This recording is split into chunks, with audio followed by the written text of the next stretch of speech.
Assalamualaikum warahmatullahi wabarakatuh. Saya Mardia Afifa dari Program Studi Pendidikan Fisika Angkatan 2019 kelas Indralaya. Di sini saya akan membahas tentang 3 ranah taksonomi pembelajaran, yaitu kognitif, afektif, dan psikomotorik. Pendidikan itu merupakan suatu hal yang sangat penting yang dapat memajukan kehidupan bangsa. Dalam pendidikan, merencanakan pembelajaran yang baik merupakan suatu hal yang sangat penting untuk dapat mencapai tujuan pembelajaran yang baik pula. Sehingga dalam merencanakan pembelajaran, seorang guru perlu merumuskan atau menentukan tujuan pembelajaran menggunakan kata kerja operasional dari taksonomi pembelajaran. Taksonomi pembelajaran ini merupakan pengelompokan suatu hal berdasarkan tingkatan atau hierarki tertentu, yang mana dalam taksonomi pembelajaran terdiri dari 3 ranah, yaitu ranah kognitif, ranah afektif, dan ranah psikomotorik. Oleh karena itu, pada hari ini kita akan membahas tentang taksonomi pembelajaran dalam ranah kognitif, afektif, dan psikomotorik. Rumusan masalah pada hari ini yaitu yang pertama, apa yang dimaksud dengan taksonomi pembelajaran, yang kedua, apa yang dimaksud dengan ranah kognitif, yang ketiga, apa yang dimaksud dengan ranah afektif, dan yang keempat, apa yang dimaksud dengan ranah psikomotorik. Tujuan pembelajaran kita pada hari ini yaitu yang pertama mengetahui apa yang dimaksud dengan taksonomi pembelajaran, yang kedua mengetahui apa yang dimaksud dengan ranah kognitif, yang ketiga mengetahui apa yang dimaksud dengan ranah afektif, dan yang keempat mengetahui apa yang dimaksud dengan ranah psikomotorik. Lalu apa sih taksonomi pembelajaran itu? Jadi taksonomi pembelajaran ini itu berasal dari taksonomi itu berasal dari bahasa Yunani yaitu tasein yang artinya untuk mengklasifikasi dan nomos yang artinya hukum. Jadi taksonomi ini dapat diartikan sebagai prinsip yang mendasari klasifikasi sesuatu. Dan secara umum, taksonomi pembelajaran itu adalah struktur hierarki tertentu yang perlu dipertimbangkan dalam melaksanakan kegiatan pembelajaran. Seperti yang dikatakan sebelumnya bahwa taksonomi pembelajaran ini terdiri dari 3 ranah, yaitu ranah kognitif, afektif, dan psikomotorik. Untuk ranah kognitif, itu merupakan suatu ranah yang mencakup pengenalan atau ingatan terhadap fakta-fakta tertentu, pola-pola prosedural, dan konsep-konsep yang memungkinkan berkembangnya kemampuan dan skill intelektual. Jadi kalau ranah kognitif itu lebih kepada intelektualnya gitu. Nah, ini merupakan ranah kognitif itu sendiri. Jadi awalnya pada tahun 1956 itu taksonomi pembelajaran ranah kognitif atau lebih dikenal dengan taksonomi Bloom waktu itu, lebih dikenal dengan taksonomi Bloom pada tahun 1956 itu masih dalam bentuk kata kerja untuk ranah kognitifnya, yaitu ada pengetahuan, pemahaman, aplikasi, analisis, sintesis, dan evaluasi. Namun pada tahun 2001 itu direvisi untuk ranah kognitifnya direvisi, di mana di mana pengetahuan itu menjadi dimensi pengetahuan atau dimensi tersendiri, dipisahkan dari ranah kognitif tersebut. Jadi pada taksonomi yang direvisi itu masih terdapat 6 kategori, namun menggunakan kata kerja, tidak seperti sebelumnya yang menggunakan kata benda. Jadi pada taksonomi yang direvisi yaitu terdiri dari mengingat, memahami, mengaplikasikan, menganalisis, mengevaluasi, dan mencipta. Yang mana sintesis dan evaluasi pada taksonomi lama itu diubah posisinya jadi mengevaluasi dulu baru mencipta. Nah, ini merupakan urutan taksonominya di mana kalau kita lihat di sini remembering itu berada pada tingkatan yang paling bawah. Artinya apa? Artinya remembering ini bisa dilakukan oleh semua orang. Lebih banyak orang yang bisa melakukannya. Semakin ke tinggi, semakin ke atas, maka kita lihat di sini semakin mengkerucut gitu ya. Berarti semakin dikit orang yang bisa berada pada posisi tersebut. Seperti meng-creating atau mencipta atau mengkreasi ya istilahnya itu ya. Jadi semakin ke atas semakin dikit gitu ya, orang yang bisa melakukannya. Yang mana kalau kita udah mencapai tingkatan teratas, berarti kita sudah bisa memahami gitu ya, sudah bisa menghafal, remembering, understanding, applying, analyzing, evaluating. Jadi sudah mencakup, kita sudah menguasai semuanya sehingga kita bisa mencapai tingkatan paling atas tersebut. Nah, ini merupakan kategori dari ranah kognitif, ada yang mengingat. Jadi mengingat ini merupakan usaha yang dilakukan untuk mendapatkan kembali pengetahuan dari ingatan atau memori yang telah lampau. Jadi kayak recalling gitu ya, memanggil kembali ingatan kita sebelumnya gitu.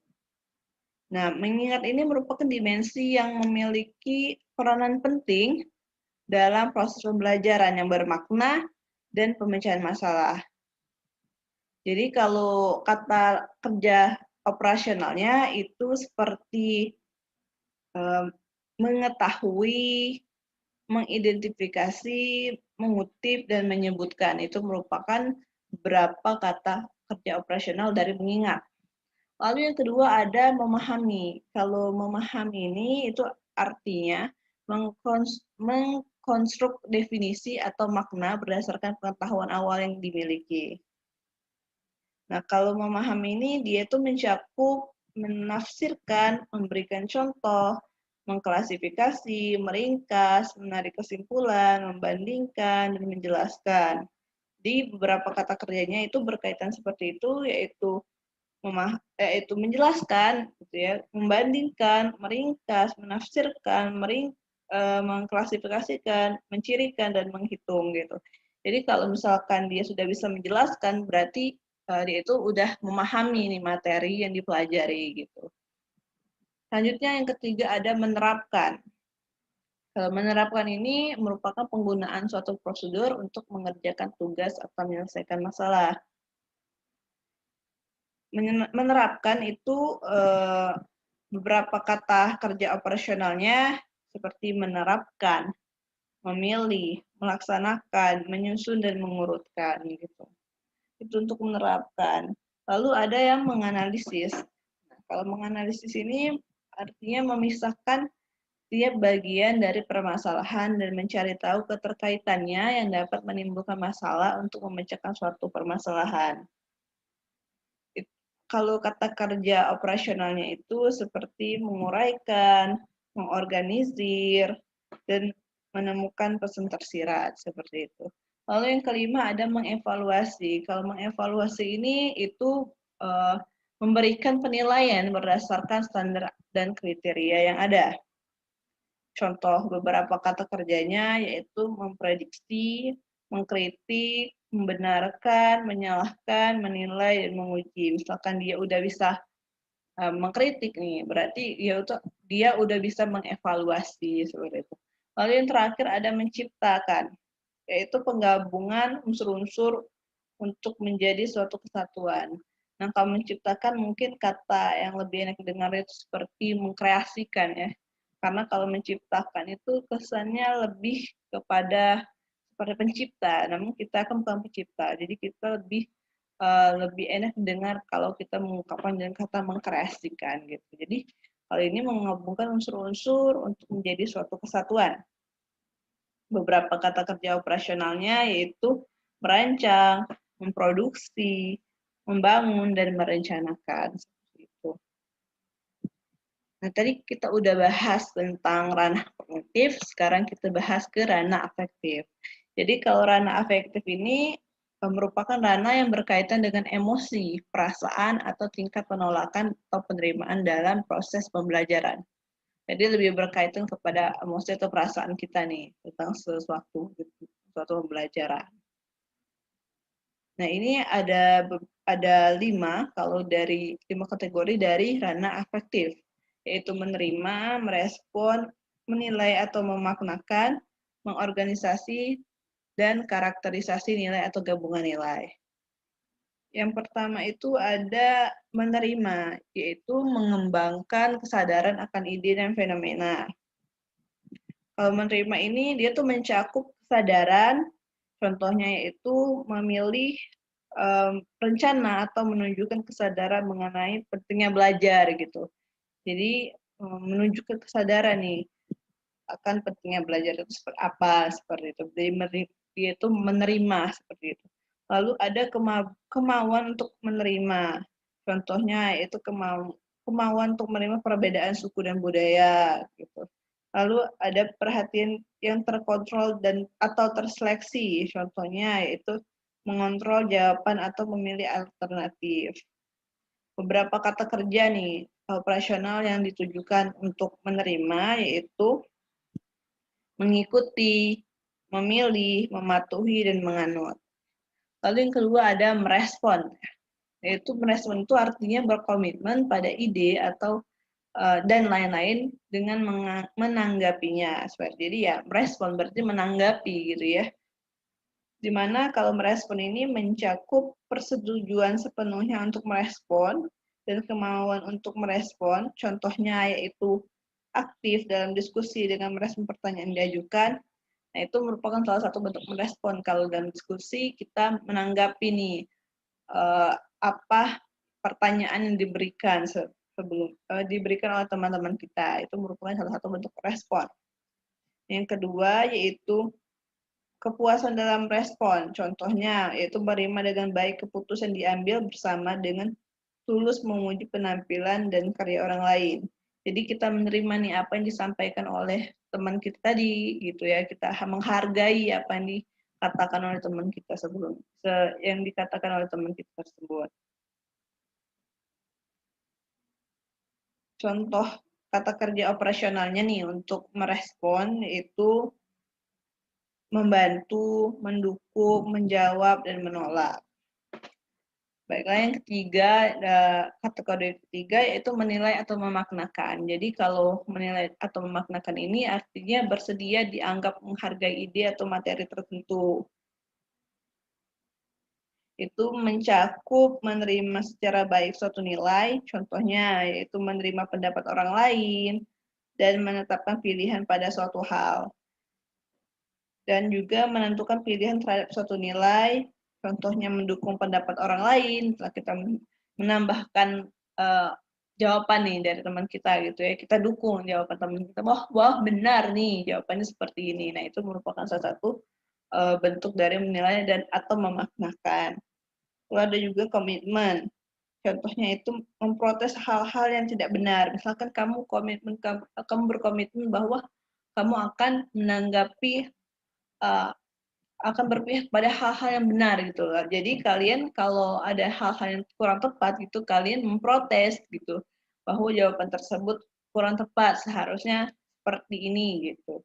Itu merupakan suatu dari menilai atau memaknakan.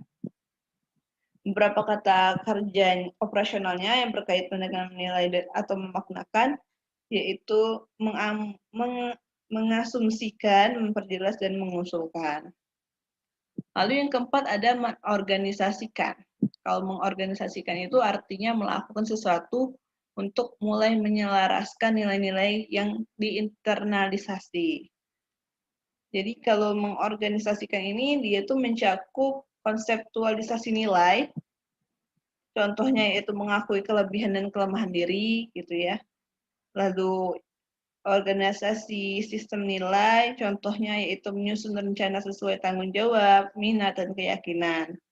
Beberapa contoh kata kerja operasionalnya yaitu mengubah, membangun, menata, dan mengelola. Lalu yang kelima ada karakterisasi nilai atau gabungan nilai, yaitu bertindak konsisten dengan nilai-nilai yang diinternalisasi.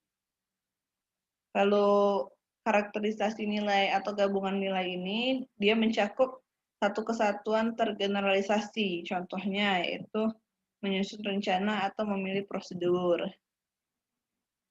Terus kalau dan juga karakterisasi, contohnya yaitu dinilai baik oleh guru, teman atau anggota kelompok, atau menunjukkan kepercayaan diri dalam kerja individu. Nah, untuk beberapa kata kerja operasionalnya, yaitu yang berkaitan dengan karakteristik nilai ini, yaitu mengubah perilaku, mempengaruhi, mendengarkan, dan membuktikan. Setelah dibahas, kita bahas tentang ranah kognitif dan ranah afektif. Selanjutnya kita akan bahas tentang ranah psikomotorik.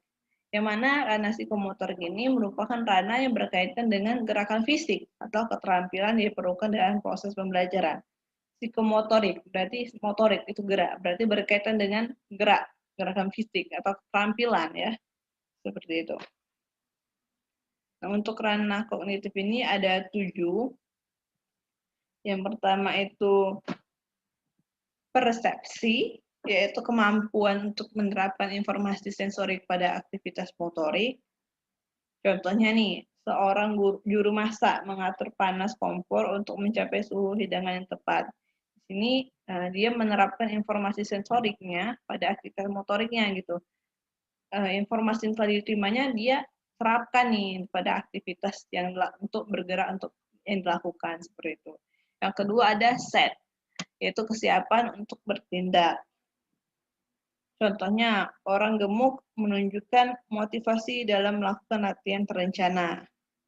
Nah, jadi di sini sudah dia bersiap-siap nih untuk melakukan kegiatan yang dia lakukan yang telah direncanakan sebelumnya gitu. Berarti dia sudah siap untuk kurus gitu ya. Makanya dia melakukan olahraga terencana gitu. Yang ketiga ada respon terpadu, yang mana respon terpadu ini merupakan kemampuan untuk meniru perilaku yang ditampilkan atau memanfaatkan trial and error. Contohnya nih, seseorang mengikuti cara manual dalam mengoperasikan mesin gitu. Jadi dia memanfaatkan trial and error nih secara apa ya, untuk mengikuti cara manual mengoperasikan mesin gitu. Benar nggak nih ya? Gitu. Jadi dia coba dulu nih gitu. Terus ada yang keempat mekanisme, yaitu kemampuan untuk mengubah tanggapan yang dipelajari menjadi tindakan kebiasaan dan kemahiran dan kepercayaan diri. Contohnya nih, seorang ibu bisa memasak makanan yang enak setelah mempraktekkan cara memasaknya. Jadi, mengubah tanggapan yang dipelajari menjadi tindakan kebiasaan dan kemahiran dan kepercayaan diri. Jadi misalkan awalnya nih nggak bisa nih ya untuk memasak gitu, masakan yang enak. Namun setelah dipraktekkan terus-menerus gitu ya, akhirnya menjadi kebiasaan dan akhirnya dia mahir gitu, percaya diri bahwa yang dimasaknya itu enak gitu. Akhirnya yang dimasaknya itu enak karena telah menjadi suatu kebiasaan. Karena tanggapan sebelumnya itu kurang baik, jadi dia berubah menjadi lebih baik gitu. Dengan dilakukan pengulangan atau ya pengulangan seperti itu. Lalu yang kelima, respon jelas kompleks. Artinya kemampuan untuk melakukan pola tindakan yang kompleks dengan terampil. Contohnya nih, mengetik laporan di komputer tanpa melihat keyboardnya gitu. Jadi udah terampil nih kemampuannya tuh. Udah kompleks dan terampil. Jadi nggak perlu lihat keyboard lagi, udah mahir banget untuk mengetik-ngetik. Nah, itu merupakan respon jelas kompleks karena sudah terbiasa sebelumnya. Lalu yang keenam ada adaptasi. Adaptasi ini merupakan kemampuan untuk mengubah keterampilan yang dipelajari untuk memenuhi acara khusus. Contohnya, seorang desainer menggunakan botol plastik untuk membuat gaun gitu ya. Nah, ini kan merupakan suatu keterampilan yang telah dipelajarinya untuk memenuhi acara khusus gitu. Mengubah keterampilan telah dipelajari menjadi suatu hal yang menarik yang apa ya, yang bisa digunakan untuk memenuhi acara khusus gitu. Dan terakhir, entry yang ketujuh, origination, yaitu menciptakan pola gerakan di situasi tertentu gitu ya. Menciptakan pola gerakan baru untuk situasi tertentu. Contohnya nih, seorang koreografer menciptakan tarian baru yang rutin gitu. Jadi ya menciptakan suatu gerakan yang baru terus gitu ya untuk suatu situasi tertentu. Kalau situasinya kayak harus nari gitu ya, harus secara rutin gitu ya. Nggak mungkin kan satu-satu itu aja gerakannya pelajari, nggak mungkin. Gitu. Jadi ini kita bisa di mana origination ini kita bisa menciptakan suatu gerakan baru terus gitu. secara rutin seperti itu. Jadi dari apa yang kita pelajari sebelumnya dapat disimpulkan bahwa taksonomi pembelajaran adalah struktur hierarki tertentu yang perlu dipertimbangkan dalam melaksanakan kegiatan pembelajaran. Pada taksonomi pembelajaran terdapat 3 ranah, yaitu ranah kognitif, ranah afektif, dan ranah psikomotorik. Ranah kognitif adalah ranah yang mencakup pengenalan atau ingatan terhadap fakta-fakta tertentu, pola-pola prosedural, dan konsep yang memungkinkan berkembangnya kemampuan dan skill intelektual. Ranah afektif merupakan ranah yang berkaitan dengan emosi, perasaan, atau tingkat penolakan atau penerimaan dalam proses pembelajaran. Sedangkan ranah psikomotorik merupakan ranah yang berkaitan dengan gerakan fisik dan keterampilan yang diperlukan dalam proses pembelajaran. Baiklah, mungkin itu saja yang bisa saya sampaikan. Semoga dapat bermanfaat. Saya akhiri. Wassalamualaikum warahmatullahi wabarakatuh. Terima kasih.